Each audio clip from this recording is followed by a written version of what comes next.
Hey, what's going on, everyone? Welcome to another episode of ChluyTalk. I am your host, Chluy, and today we got a very cool guest from Phoenix. She's also based out of LA. She's a real estate agent. She also owns a CBD company, and more recently, she was featured on Love and Hip Hop. I think she might be like the first Kamai American on like Love and Hip Hop. Without further ado, here is Miss Rada, darling. Did I say your name right? Is it Rada or Rada? It's Rada, but I answer to anything as long as you don't call me a bitch. I like that. So my bad. So it's Miss Rada. How are you, Miss Rada? I am good. You know, life is good. I can't complain. I get to wake up and see today, and that's all I can pray for every night when I go to sleep.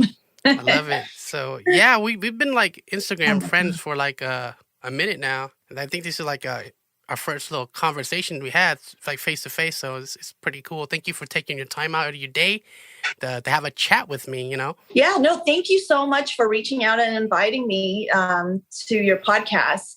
I've been watching you and following you for a while. And of course, like everybody knows, I'm into comedy. So I love to laugh. That's my thing, is laughing. So one of my favorite skits that you did, or actually one of my favorite videos that you did, was on YouTube, and it was like the Justin Bieber boyfriend song. Oh, I thought it was just hilarious. Yeah, you like the blonde wig?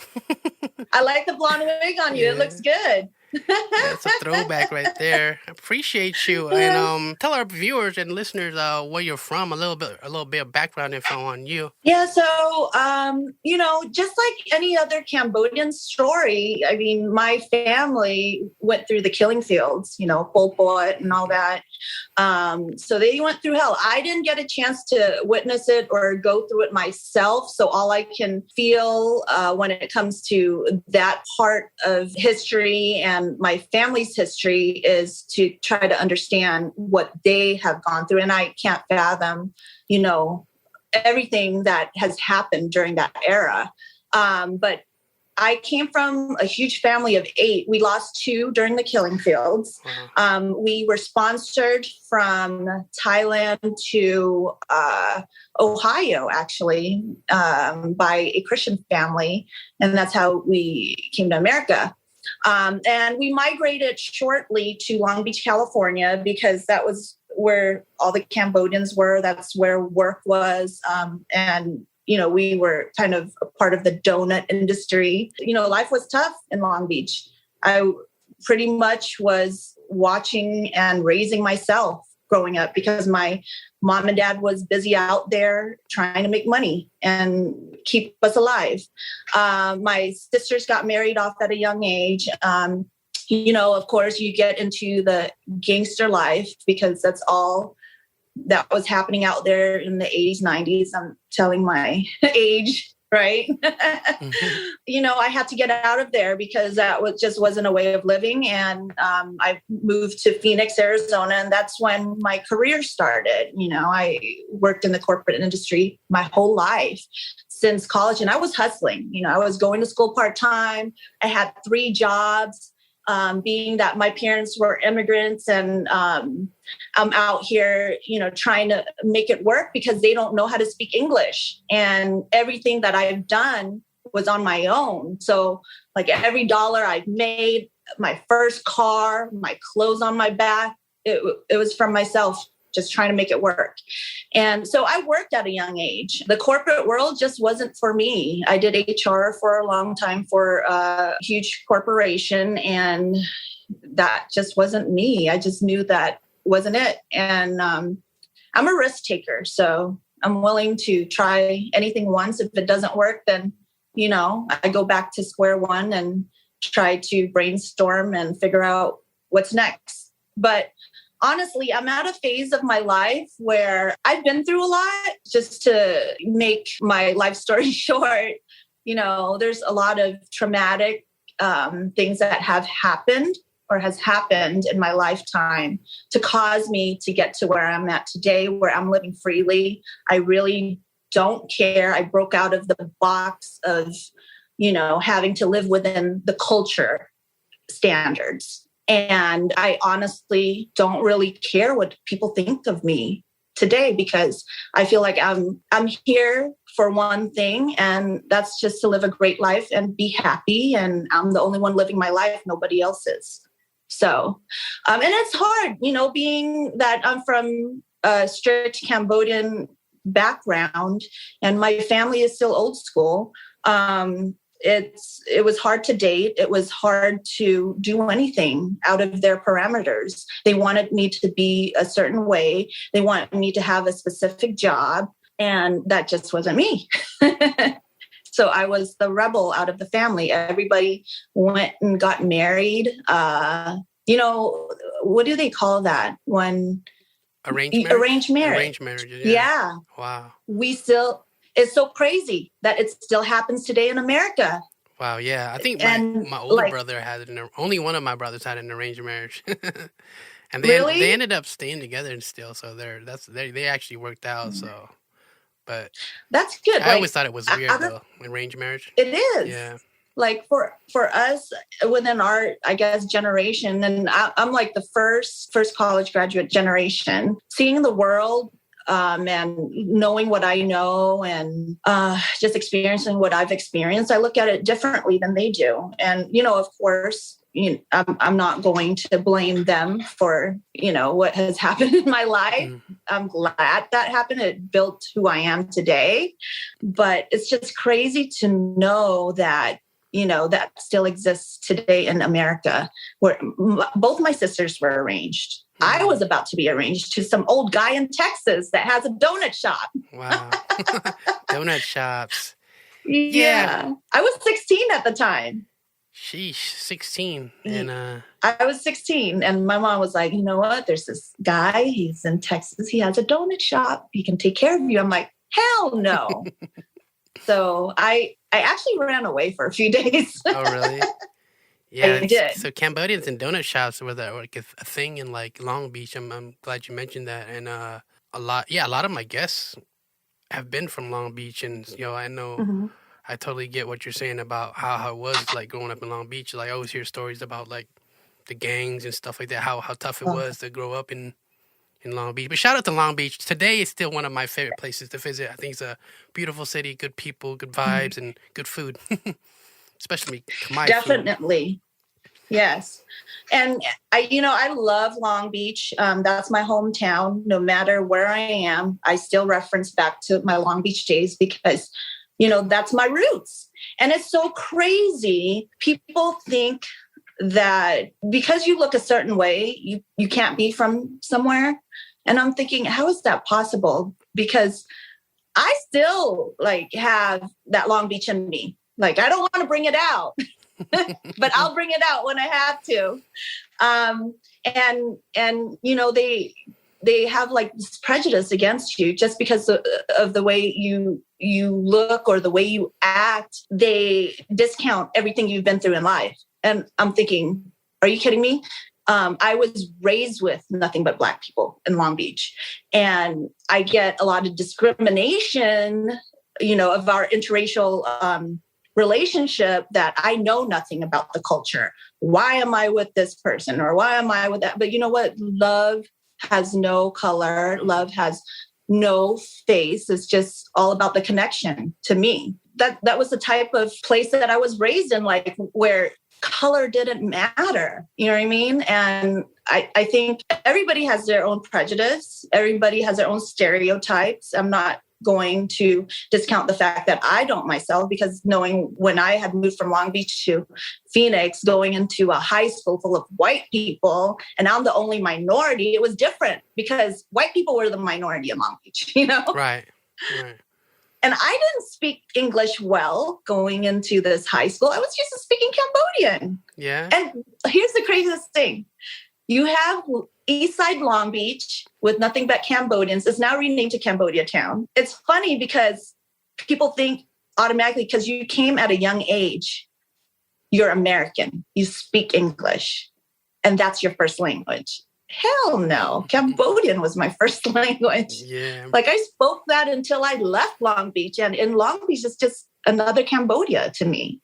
Are you fluent? You go everywhere and they spoke Cambodian, right? Are you fluent in Kamai? Yeah, I'm fluent. I mean, I'm a little rusty now since I've been in Arizona, but I'm still fluent. My mom speaks nothing but Cambodian. But yeah, that's our main language at home. I wish I was fluent, but people think I speak good Kamai, but I speak English broken, so but trying to get better. That's me.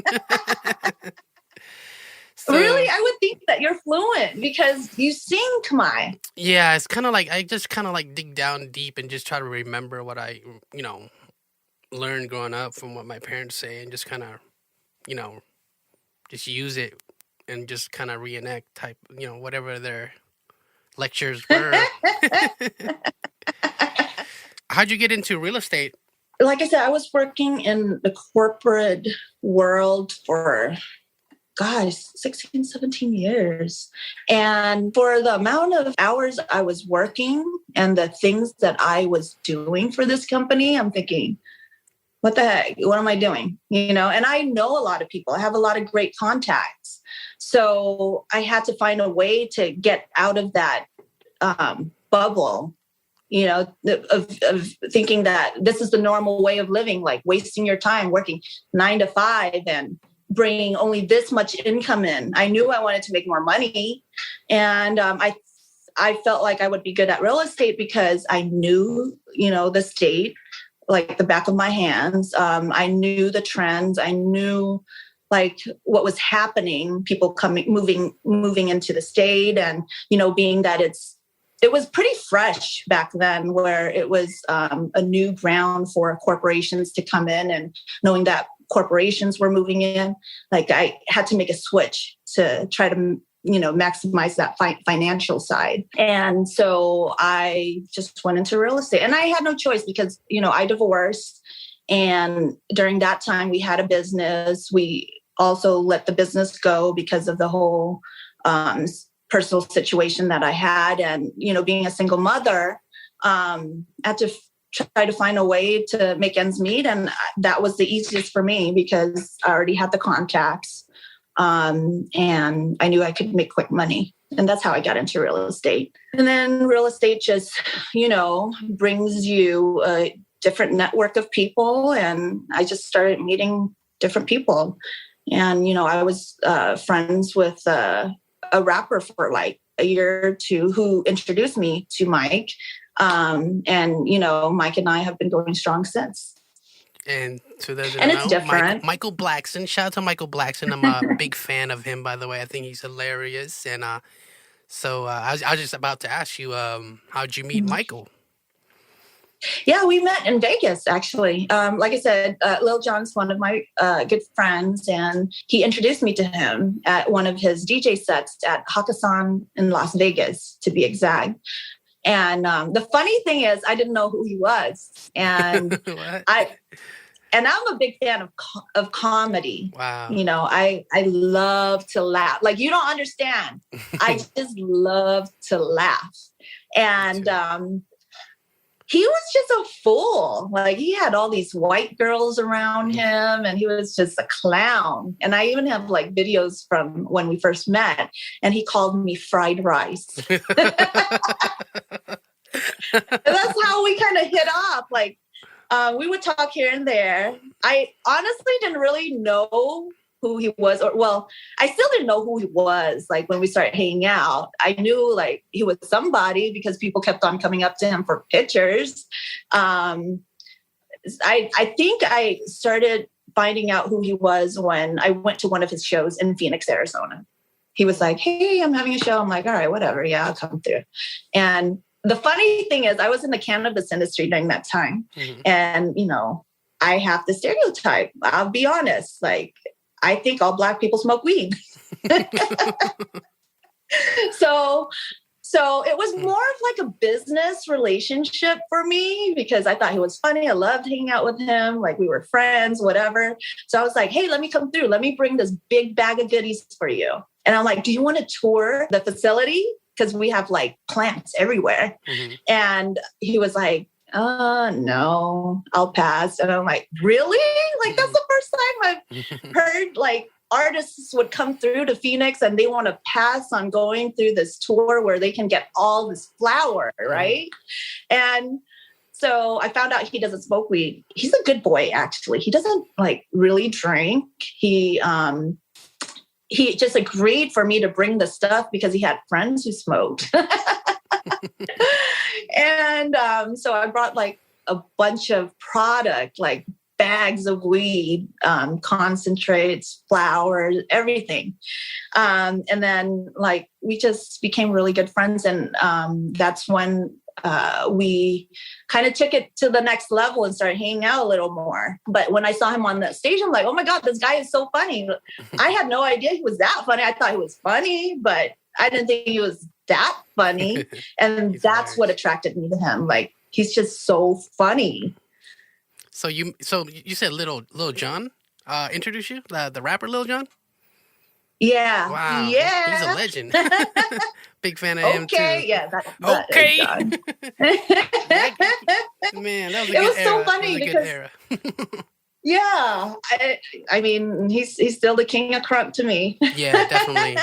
He contributed to a lot of like the down south sound, like the king of crunk for sure. Yeah, those were good old days. We used to hang out in Vegas a lot, like me and my girlfriends, and we just met all kinds of people. So you were like part of like the Vegas nightlife, or just something that you like to do as a hobby? Well, I used to promote. I did a lot of things. Hustler. After my divorce, I was like going crazy because I was like, man, I got married when I was really young, because that's the thing with Cambodians. You have to get married to like be able to have sex, right? Right. So I was like, all right, let me get married. Like, this is my second boyfriend of my entire life. I'm going to get married to him so we can like have sex. So after I like discovered myself and, going through that marriage and finding out who I truly was, like, I just went crazy after he got the divorce. I was like, I'm living life. Like, I don't care what anybody says. I'm not living for my family anymore. I've lived for them for how many years? It's time to do me. And so I started promoting vodka in Vegas for different clubs. And I met a lot of people and I liked doing it. It wasn't paying well, but I did it for the network. God, like I met so many people. And that's when everything happened. Like everything just came to me without me expecting for anything. And I dated a little bit before Mike. And I think like with us, it was more of I'm not ready for a relationship. I just got out of a long-term marriage. And he's like recently out of a long-term relationship. And I don't think we like got serious until a year after our friendship. And he was like, I need you more in my life. Mike, has he tried any Cambodian food yet? Like, have you given him any like bahok or anything like that?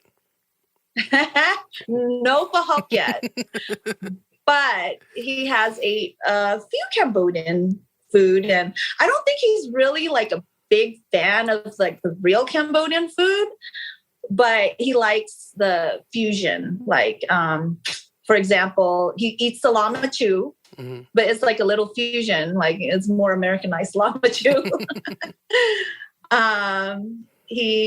What else is Cambodian that I've cooked? He likes lok lat. And that's pretty much it. Like he doesn't really venture his taste buds too far from what he already knows. That krung, that flavor. Yeah. What's your but favorite? So far, he likes my cooking.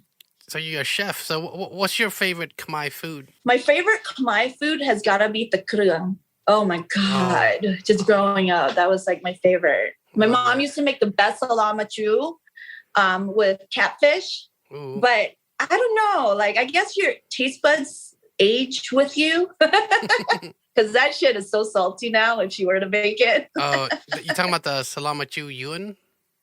Yeah, like salama that, chew yeah. yuen. Oh my God. The best. My mom used to make the best foods, but now she's in her 80s. And she can't taste food anymore. Like, it tastes like a bowl of salt. Yes. So you say your cooking is better right now.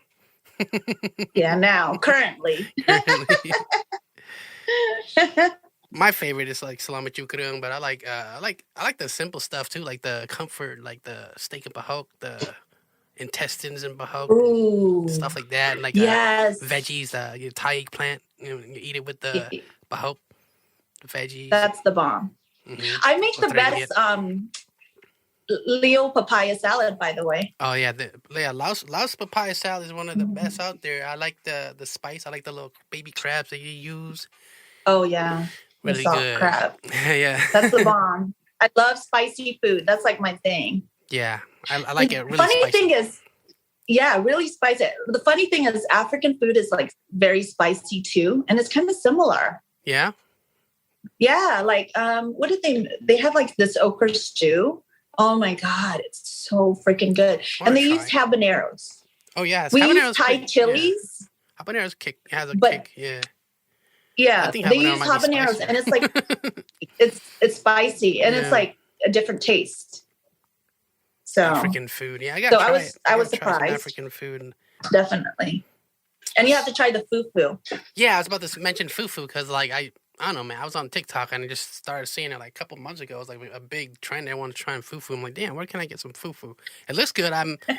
If I could guess by the way it looks, it probably tastes like some kind of like salakako or something. So like if you were to compare, it does look like that. Does it taste anything like that? Is it like I don't know. I guess I have to try. There's a few African restaurants here in New York, so I could try it. But it looks you good. will have to try it. Yeah, you should try it. So try it with a stew because they put it inside the stew. Goosey soup. I guess the best. Yeah, it's like I guess it's like supposed to be the base of what you use. Like, you know how we use rice and soup? Mm-hmm. They do fufu and soup. I guess the best way to describe it is like kind of like tapioca. Like, you know, the masai, what you call that? Yeah, boba or tapioca. Yeah. It's like tapioca masai. Then you like, it tastes like that too. It has no taste to it, but I'm a texture person. So you have to be like a texture person to like it. Yeah, it looks like it goes good with the soup. Yeah, it goes really good with the soup. So, and I've always been a soup person. Like I really like pho, I like salamachu, I like baba, growing up. Yeah, all the good stuff. Oh, but every time I want good Cambodian food, I go to Long Beach. Yeah, Long Beach is the best in the country. I stand by that. Well, it is Cambodia town, so yeah. But some of my Lowell friends will have will say otherwise. But Lowell has good food too. But like Long Beach to me is like the best, like Thai boat noodle, the best Phnom Penh noodle to me. But like Lowell has some good food too. They're probably a close second. I'll have to go visit Boston. I heard there's a lot of Cambodian population there too. They are also an official Cambodia town as well. They're like really? It's only Long Beach and Lowell that has the whole banner, the whole statue and everything. So you definitely got to go visit Lowell. There's a lot of Cambodian restaurants.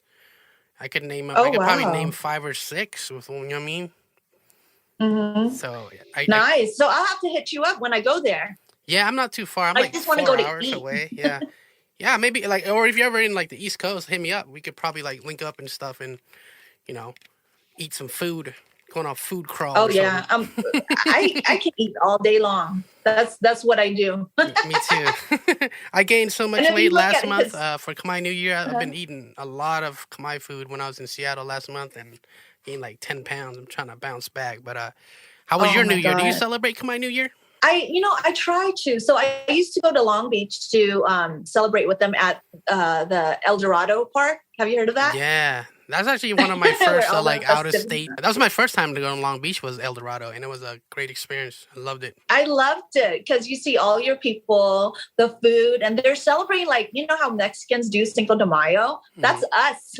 Oh yeah, pretty much. It's like we go ham for my New Year. We're like, I don't know about other states, but like me being from Seattle, like Seattle, Tacoma, people, we would celebrate every weekend in April. Like there's always a temple event or something.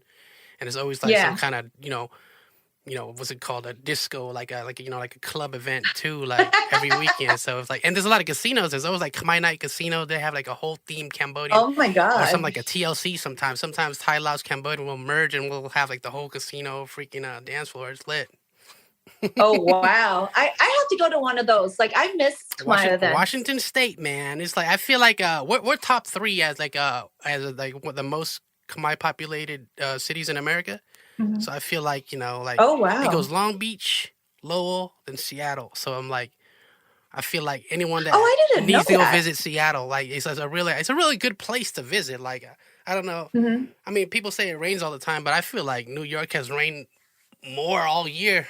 I want like Yeah. like I feel like it's no longer the most rainiest city. I think like Mobile, Alabama is, but definitely. Hmm. I always recommend going to Seattle. We get all four seasons, and the Kamai community is kind of spread out, but it's dope when they have events. Nice, nice. Yeah, Hmm. I'll have to let me know when they have another event. I'd like to go and just check it out because, gosh, I haven't been in touch with my roots since Yeah. I left Long Beach. Hopefully, everything goes back to normal, and like Yeah. we did 2 years in a row of like like quarantine. Like, I think this year like they were more loose. They had like a capacity. Mhm. There's some temple events were open, but like for the most part, it's Mhm. virtual 2 years in a row. So, hopefully by next year we'll have like a normal Khmer New Year. And I definitely want to hop to different cities, like maybe different cities I've never been to, like North Carolina or Yeah. Florida or something. That'd be cool. Yeah, that would be cool. It's so funny because like whenever I go to these events, especially here in Phoenix, I don't know how it is in the East Coast, but maybe it's a West Coast thing. Like Khmer are like really tiny.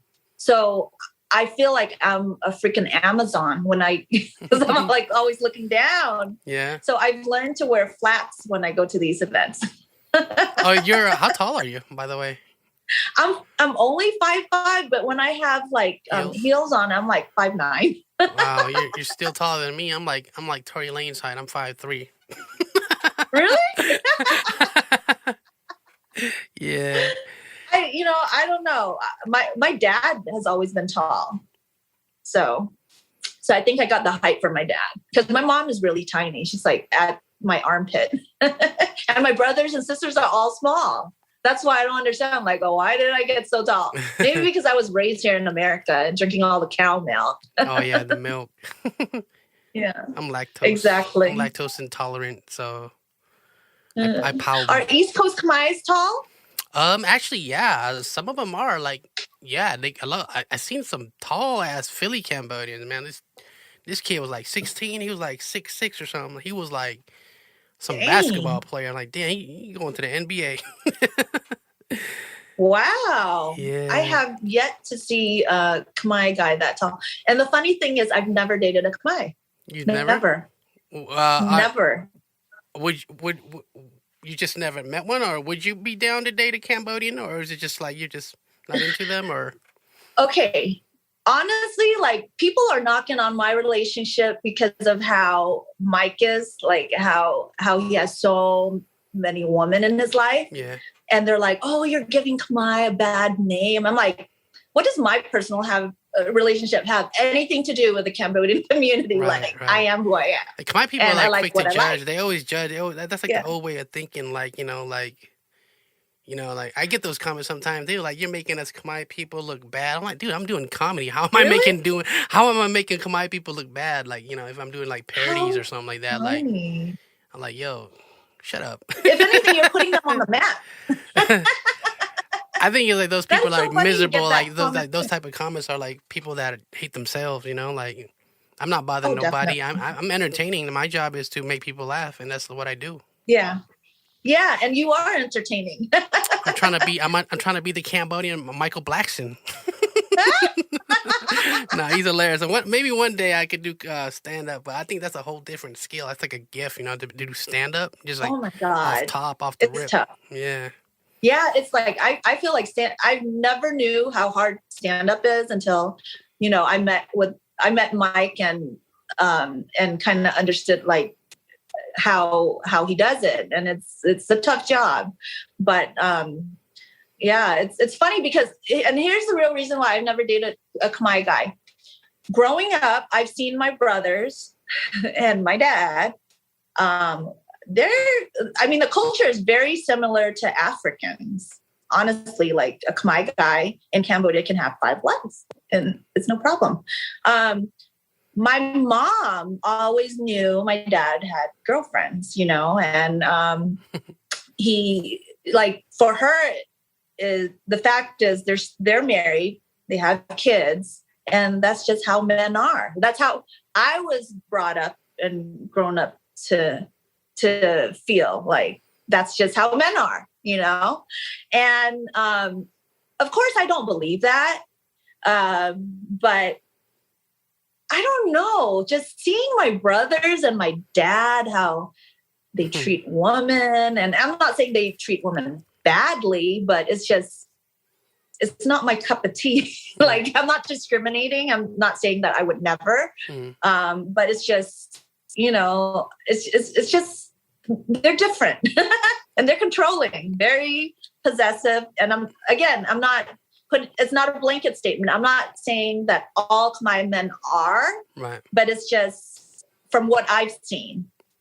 Okay. You know, and with my cousins' relationships with their men and what I'm hearing, and I'm like, oh God, like do I really want to deal with that? Verbally abusive? I've seen it too. I know what you're talking about. So it's like, yeah. So I just never really dabbled in that space. And plus, like, I don't think Khmer guys are really into me, honestly. It's more so I get a lot of Samoans, black guys mainly. They're probably just intimidated. They probably just fear rejection or something. They probably get some that are. I don't know what it is, but I've never attracted Khmer guys. Like, it was always white, black, everything else, but Khmer. Actually, you know, like, I'm sitting here thinking about it, I'm like, I've never been approached by any Asians, period, except Filipinos. Oh, really? Yeah. I've never been approached. Like, even when I'm in Long Beach, like, nobody talks to me. Wow. So I don't know. I don't know what it is, but I just never dated a Khmer guy before. Tell me the story on how you went on Love and Hip Hop. Like, how'd that happen? Like, what's that? Take me on that journey. It was the craziest thing. You know, like, I know we knew a lot of people, but that was like the last thing I would ever want to be on, to be quite honest with you. Really? Yeah. And why is that? You know, like, the history of it. Like, I just didn't, you just never know what you're getting yourself into based on what you see. And, you know, I don't know what's real and what's not, but based on the looks of it, is like, you know, do I really want to get myself into it? And we were broken up actually for a few weeks. And I think it just was a sign for us to get back together. Like, I don't know. I honestly don't know how it came about. It just fell in our laps, basically, out of the blue. And they were like, yeah, we want you on couples therapy. And I'm like, not couples therapy, retreat is how they market it to us. And I was like, oh, you know, it's a vacation. Maybe we can get some closure, you know, to our relationship and keep it moving. And then they said, yeah, there's going to be like some kind of specialist that's there to help with your relationship, yada, yada, yada.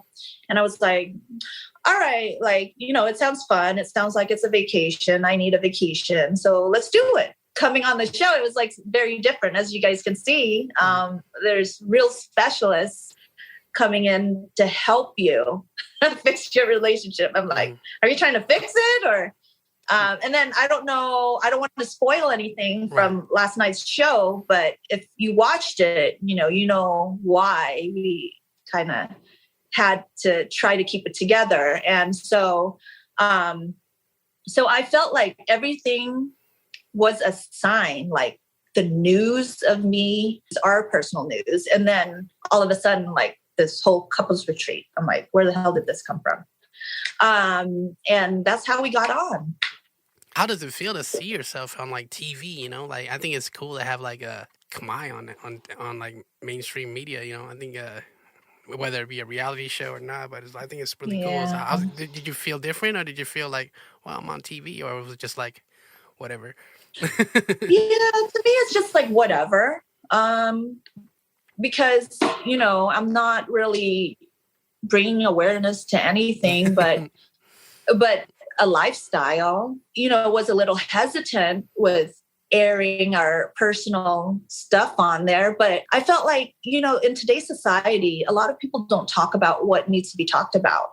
And I feel like it's a chance for me to bring it out in the open. Like, people are doing it. People have threesomes all day long. Mm-hmm. And yes, I'm Cambodian. I'm not supposed to be doing that because it's not in our culture. I mean, what do Cambodian women know about having sex with another woman? Like, but honestly, like, I feel like we're in more of an open type of era where we should be talking about things that are tough to talk about. We should be having these discussions like, is it right or is it wrong? Or, is there a right or wrong? Because what is life? And that's been my journey this whole time. Like, what exactly is life? What is happiness? Is happiness making my family happy, living for my family and disregarding my own happiness? It's like a lot of self-discovery. And so for me, I feel like, it was cool that these things were getting brought up and talked about and not shunned upon, because what you do behind your closed doors is your business. But at the same time, if people are aware and you can give tips and you can help someone who's going through the same thing through it, then I feel like I've done my job, and I know it's something stupid, but had I known that I can have like threesomes in this way to where I can make my husband happy, like, we wouldn't be divorced. Like, he wouldn't have a need to cheat on me, right. And what's the number one thing that happens all day long in marriages is infidelity. And finance is the other, but majority is infidelity. I mean, if you can spice it up. Keep the marriage together, And that's just the way I look at things. And, it's different. And I know, like, a lot of women don't agree. I do get a lot of DMs and I get a lot of backlash, but I am who I am. Like, I can't change that. And you have to go through a lot in life to be where I am today. And I feel like I'm at a good place because I went through all of that. There's a lot that happened in between that nobody knows. It's funny because people would think, oh, maybe she has a low self-esteem. No, I don't. This is my happy, and I can't explain that. Like, I went through this journey where I'm like, what makes me happy? And you question that and you go through the spiritual journey. And that's what it was. It was something like spiritually that I went through and I broke through it. And I'm at the place I want to be. And not a lot of people can say that they can get there in a lifetime, because a lot of people search for that special place. I'm going to say that I found it. This is my special place and I'm happy, and nobody will understand that but me. Do what makes you happy, Exactly. And it's funny because, like, us Kamai, we always think about what other people think. We do everything for our parents. And you know what? My mom's in her 80s. My dad passed in 93. People my age are passing away for no reasons. Mm-hmm. And it's like, when is it going to be your turn to be happy? When is it your turn to live? Yeah, I think we spend most of our life trying to please our parents and stuff now. Yeah. That's like the old way of thinking. We gotta do what makes us happy. Whatever it is, whatever that makes us happy, and not care about what people think of us, like, biat gate down, biat, you know what I mean? Like, all that gossip, we were like the king of gossip. So, like, wow. Oh yeah. I hope, like, that needs to change, and that that we got to get rid of that judging or that comparing to other kids. Like, Mhm. look, they're doing Oh good. God. Hành bàn cãi, huh? Feel me? Exactly. Like my mom would always compare me to other kids. And like, oh, look at them. They have a 4.0. I'll be the first to admit it. I'm a C student. Shit, I barely passed high school. I just did enough to get by. As long as I wasn't getting a D or an F, I'm good. Yeah, I feel it. Shoot. So what are your what are your future plans and like long-term goals, Miss Rada? My long-term goals, to be quite honest with you, I don't have one. I used to have one, and then I used to think about my short-term, 5-year, 10-year, 30-year goal. But now the way I live is just by the moment. I enjoy it as it were my last. And each day is a new day for me. I have no expectations. And I found that it's just so nice to live without any expectations. I don't have any stress. I don't, of course, like you have to be responsible, right? You have to be financially set to be able to do what you want to do in life and live this way. But at the same time, like I don't stress about what I'm going to be doing in my next 5 to 10 years of life, because all I know is as long as, I'm enjoying it, that's going to be the goal. Is just to be happy, enjoy my life, do what I need to do, just being able to give my immediate family what they need and take care of them. And then as long as like we're happy together, that's all that matters to me. I don't have any expectations. I'm just here to have fun, And if it happens, it happens. But on the show, it shows otherwise. I gotta catch up on the show, so Yeah. we're not here for a long time. We're here for a good time. Yeah. But it's funny. It's supposed to entertain. So hopefully it did its job. How much of it is reality and how much of it is it scripted? I just want to have some like entertainment industry questions for people that may wonder the same. Well, I mean, it's reality. Mm-hmm. But what's reality? And that's all I'm going to say. I feel it. Shoot. Well, Rada, thank you so much for this great conversation. I learned a lot about you. Yeah. And do you have any shout outs or you want to promote anything? Shout out to my boo thing, Mike. He's out in Africa right now. Thank you so much, Hella Chluy, shout out to for having me on. I've been watching you. Shout out to you. Appreciate you. And if let me know if Mike does a comedy show out here. I'll go support. Yes, definitely. Yeah. I'll let you know when we're out east and come to the show and hang out. That'd be dope. I would love to meet him. I'll probably be a fanboy. Like that'd be so dope. That would be awesome. Yeah. All right. I'm not gonna hold you. I appreciate your time, and I'll see you at the top. Okay, you too. Have a great day. Thanks so much for this.